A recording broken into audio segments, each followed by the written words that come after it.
स्वागत है आप सभी का आज के हमारे इस वीडियो में। और आज की वीडियो में आप सभी के लिए खुशखबरी है। उत्तर प्रदेश आजीविका मिशन में जुड़ी हुई कैडर दीदियों का मानदेय जल्द ही उनको मिलने वाला है, क्योंकि सरकार की तरफ से आदेश दे दिए गए हैं। उत्तर प्रदेश के उप मुख्यमंत्री केशव प्रसाद मौर्य जी ने कहा है कि आजीविका मिशन में जुड़ी हुई सभी कैडर दीदियों का मानदेय भुगतान जल्द से जल्द कर दिया जाए। इसको लेकर के उन्होंने जानकारी दी है, जो कि न्यूज़पेपर में मैं आपको यहाँ पर दिखाने वाली हूँ। पूरी जानकारी पढ़कर आपको बताऊंगी। आजीविका मिशन की सभी कैडर दीदी, चाहे वो बीसी सखी हो जिनका मानदेय अभी तक नहीं आया है, जिनका मानदेय कुछ महीनों का आया था, कुछ महीनों का नहीं आया है, तो वे बीसी सखियां जिनके मानदेय उन्हें नहीं मिले हैं, जिनका 6-6 महीने का मानदेय आ चुका है, उनको मिल गया है, लेकिन कुछ दीदियों को नहीं मिला था। तो बीसी सखी हैं और आईसीआरपी, आईपीआरपी, एफएचडब्ल्यू हैं, सीआरपी हैं, समूह सखी हैं और कृषि सखी, पशु सखी, फार्म आजीविका सखी, उद्योग सखी, जो भी दीदियां कैडर के पद पर लगी हैं, क्योंकि आजीविका मिशन के सभी कैडर कहा गया है। तो स्वयं सहायता समूह में जिन भी विभिन्न पदों पर समूह की दीदियां कैडर के रूप में कार्य कर रही हैं, इन सभी के मानदेय का भुगतान किया जाएगा। इसके निर्देश दे दिए गए हैं। चलिए हम आपको पूरी जानकारी यहाँ पर दिखा देते हैं, बता देते हैं। सबसे पहले आप लोग देखिए, ग्रुप पर भी सूचना मिल गई थी कि महत्वपूर्ण सूचना, आप सभी लोगों का मानदेय जल्द ही आप लोगों के खातों में होगा। जिन लोगों का मानदेय छूटा हुआ था जल्द ही मिलेगा, क्योंकि ग्राम्य विकास विभाग के मंत्री माननीय केशव प्रसाद मौर्य जी के द्वारा सभी जनपदों को दिशा निर्देश दिए गए हैं। तो उत्तर प्रदेश के सभी जनपदों में स्वयं सहायता समूह बने हुए हैं। सभी समूहों की कैडर दीदियों का मानदेय जल्द ही उनको मिलने वाला है। यहाँ पर आप न्यूज़पेपर में भी देखिएगा, आजीविका मिशन के कैडरों के मानदेय का समय से हो भुगतान, इसको लेकर निर्देश दिया गया है। तो यहाँ पर क्या कुछ लिखा हुआ है, यहाँ पर ध्यान पूर्वक सुनिएगा। लखनऊ, उत्तर प्रदेश के डिप्टी सीएम केशव प्रसाद मौर्य ने ग्राम्य विकास विभाग के अधिकारियों को निर्देश दिए हैं कि राज्य ग्रामीण आजीविका मिशन के विभिन्न कैडरों के कर्मचारियों के मानदेय का भुगतान समय से किया जाए। स्वयं सहायता समूह के सभी लक्षित परिवारों की फीडिंग निर्धारित समय सीमा के अंदर सखी ऐप पर कराई जाए। लखपति महिला के लक्ष्यों को समय से हासिल किया जाए और मनरेगा श्रमिकों, प्रधानमंत्री आवास योजना ग्रामीण व मुख्यमंत्री आवास योजना ग्रामीण के लाभार्थियों को नियमानुसार स्वयं सहायता समूह में जोड़ा जाए। और उप मुख्यमंत्री के इन निर्देशों के क्रम में उत्तर प्रदेश शासन ग्राम्य विकास विभाग द्वारा जिलाधिकारियों, मुख्य विकास अधिकारियों को इस संबंध में व्यापक दिशा निर्देश जारी किए गए हैं। जारी दिशा निर्देशों में कहा गया है कि ग्रामीण आजीविका मिशन के विभिन्न कैडरों के मानदेय का भुगतान योजनाओं की विधिवत समीक्षा करते हुए किया जाए। समीक्षा कर जनपदों में उपलब्ध धनराशि का अविलंब व्यय एवं मुख्यालय भेजी जाने वाली मांग का प्रेषण सुनिश्चित कराया जाए। वित्तीय वर्ष 2023-24 में जनपद हेतु आवंटित हाउस होल्ड सैचुरेशन के लक्ष्य को अभियान चलाकर पूर्ण किया जाए। प्रधानमंत्री आवास योजना ग्रामीण के लाभार्थी परिवारों के पात्र महिला सदस्यों को जो स्वयं सहायता समूह में नहीं जुड़े हैं, उन्हें अभियान चलाकर कन्वर्जेंस ऐप के माध्यम से जोड़ा जाए।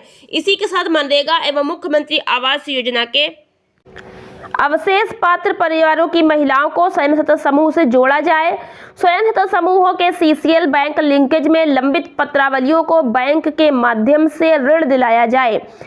और लखपति महिला कार्यक्रम में अवशेष लक्ष्य को पूर्ण करने हेतु त्वरित कार्रवाई पर जोर दिया गया है। जारी निर्देशों में कहा गया है कि परिवार संतृप्तिकरण हाउस होल्ड सैचुरेशन राज्य ग्रामीण आजीविका मिशन का एक महत्वपूर्ण घटक है। प्रदेश स्तर पर जिन परिवारों को योजना से जोड़ना शेष है, उनकी समीक्षा कर लक्ष्य पूर्ति की जाए। मनरेगा श्रमिकों एवं PMAY लाभार्थियों को जोड़ने का अभियान चलाया जा रहा है। यह आंकड़ा उन पोर्टलों में सीधा सखी ऐप पोर्टल में आ जाएगा। यह योजना भी परिवार संतृप्तिकरण में मदद करेगी, इसकी भी गहन समीक्षा सुनिश्चित कराई जाए। भारत सरकार द्वारा दिए गए निर्देशों के अनुसार ब्लॉक लॉगिन से सूची प्राप्त कर DMMU स्तर पर यानी कि जिले स्तर पर कमांड कॉल सेंटर का उपयोग करते हुए फीडिंग हेतु बड़ी पंचायतों का चिन्हीकरण किया जाए और उसकी गहन समीक्षा करके उनकी फीडिंग की गति को अपेक्षित लक्ष्य के अनुसार ई बुक कीपर का मतलब इलेक्ट्रॉनिक बुक कीपर BMM के माध्यम से फीडिंग कराई जाए। इस कार्य में यथासंभव पंचायत स्तर पर कार्यरत पंचायत सहायक, रोजगार सेवक, ग्राम्य विकास अधिकारी, पंचायत विकास अधिकारी, विशेषकर सहायक विकास अधिकारी, ISB एवं खंड विकास अधिकारी का सहयोग भी प्राप्त किया जाए। तो यहाँ पर आपको मैंने सारी जानकारी पढ़कर बताई है कि क्या क्या निर्देश यहाँ पर उप मुख्यमंत्री केशव प्रसाद मौर्य जी की तरफ से आजीविका मिशन के लिए दिए गए हैं, ग्राम स्तर के लिए दिए गए हैं।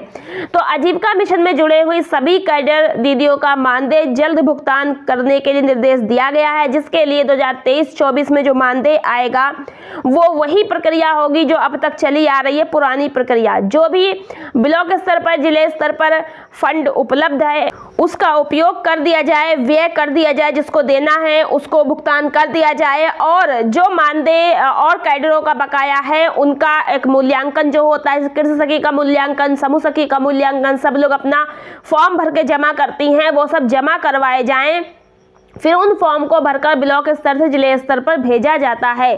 फिर उसका जो है जो भी प्रोसेस है, चेक वगैरह होता है, और जो उसके बाद वो राशि स्वीकृत होती है, स्वीकृत होकर राज्य स्तर से जिले स्तर पर, जिले स्तर से ब्लॉक स्तर पर, फिर क्लस्टर और ग्राम संगठनों में दी जाती है, और उसके बाद कैडर के मानदेय उनके पर्सनल खातों में ट्रांसफर कराए जाते हैं या चेक के रूप में दिए जाते हैं मीटिंग में या बैठक में।